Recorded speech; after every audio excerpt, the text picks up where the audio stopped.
Hello guys, and welcome back for another Hbar price prediction analysis video. And Hbar is one of the few coins that I believe is going to give us an all-time high in this bull market. And on today's update video, I will be discussing the reasons as to why I believe that we have a low in place here on the Hbar chart, and a more impulsive bounce is now imminent, taking us to new all-time highs. So make sure that you stick around till the end of the video, and starting the video here on the daily chart by first focusing on what has been happening from the lows we made on the 4th of November, where we started a very impulsive bounce to the upside in a move that peaked above the 0.4 mark, completing the formation of this ED wave count 1.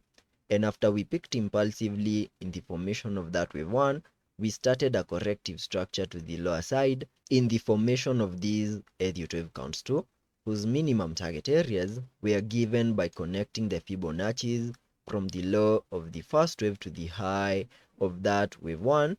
And on so doing, you can see that my target area lies between the fib level 0.5 and the 7.8, and that is between the 0.221 and the 0.11835, which is the area that I have marked here on the chart. And you can see that Hbar has now fully maximized that target area, and that means that there are high chances that we now have a low in place in the formation of this wave 2, and a bounce in the formation of this wave 3 is now imminent,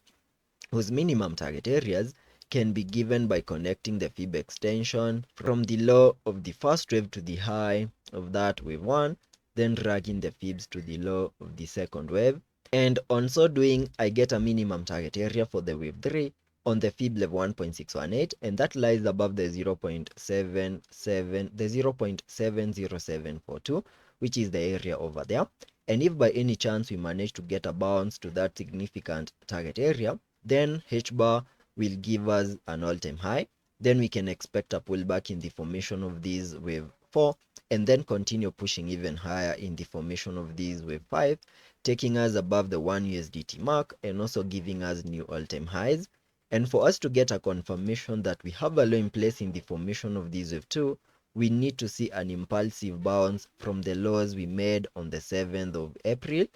And with an impulsive bounce, I mean that we need to see a 5-wave structure to the upside on the lower time frames. So here on the 1-hour chart, I have such a structure over here where we have now peaked in the formation of this wave 1, seen a pullback in the formation of this wave 2, fully maximizing the minimum target areas for the second wave between the fib level 0.5 and the fib level 0.618, which is the golden pocket over there. Then we saw a reaction of that target area in what I believe is the formation of this wave 3, and the minimum target areas for the wave 3 can be given by connecting the fib extension from the low of the first wave to the high of this wave 1, then dragging the fibs to the low of the second wave. And on so doing, the minimum target area for the wave 3 lies on the fib level 1.618, and that lies above the 0.2112, which is the area over there. Then from that point, we can expect a pullback in the formation of this wave 4, and then continue pushing even higher in the formation of that wave 5, giving us our complete 5-wave structure to the upside, an indication that we could now have a low in place, and a more bullish case scenario in the formation of this wave 3 is now unfolding. So that is the roadmap that I'm expecting Hbar to follow on the long term and also on the short term. And let's be patient and see how that plays out, and I will ensure you stay up to date.